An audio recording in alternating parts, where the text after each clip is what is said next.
రైతు భరోసాపై విధి విధానాలు ఇంకా కొలిక్కి రాలేదు. జనవరి మొదటి వారంలో తెలంగాణ కేబినెట్ భేటీ ఉండబోతోంది. సబ్ కమిటీ నివేదికపై మంత్రివర్గంలో చర్చ జరగనుంది. ఆ తర్వాత కేబినెట్ ఆమోదం తెలుపనున్నట్లు తెలుస్తోంది. సంక్రాంతి తర్వాత రైతు భరోసా ఇస్తామని ఇప్పటికే సర్కార్ ప్రకటించింది.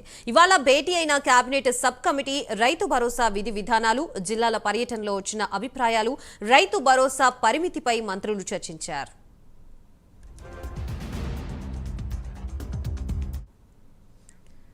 మొదటి ఇవాల్టి భేటీలో ఏ అంశాలపై చర్చించారనే అంశానికి సంబంధించి మనకి పూర్తి సమాచారం అందించడానికి మా ప్రతినిధి చందు సిద్ధంగా ఉన్నారు. చందు,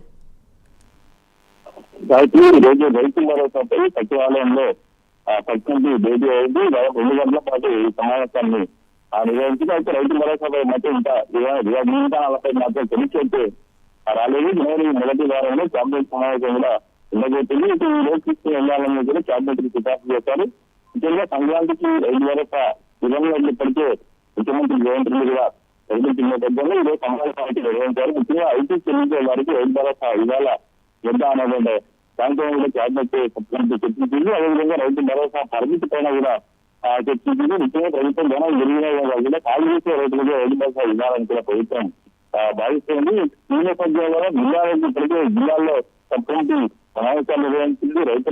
రైతులు మేధావులు వాళ్ళ అభిప్రాయాలన్నింటినీ కూడా సేకరించింది. ఈ క్రమంలో అయితే గతంలో రైతు బంధు 100 ఎకరాలు ఉన్న రైతులకు కూడా రైతు బంధు ఇచ్చారు కాబట్టి ఇప్పుడు మాత్రం 7 ఎకరాలు ఏదో 10 ఎకరాలు కటాఫ్ ఘటాలను కూడా ప్రభుత్వం చూస్తా ఉంది. ఎందుకంటే గతంలో ఏదైతే రియల్ ఎస్టేట్ భూములకు అదేవిధంగా పిల్లలు గిట్టలు వాళ్ళకు కూడా రైతు బంధు పథకాన్ని ఇంప్లిమెంట్ చేశారు కాబట్టి ప్రజాజనం భిన్నమయ్యాయి. దాదాపు 22,000 కోట్ల నష్టం వాటింది. కాబట్టి సాగు చేసేటువంటి రైతులకు మాత్రమే రైతు భరోసా పథకాన్ని అమలు చేయాలని కూడా ప్రభుత్వం భావిస్తున్న నేపథ్యంలో ఇప్పటికే రైతు భరోసా సంబంధించి అసెంబ్లీలో చర్చ కూడా నిర్వహించారు.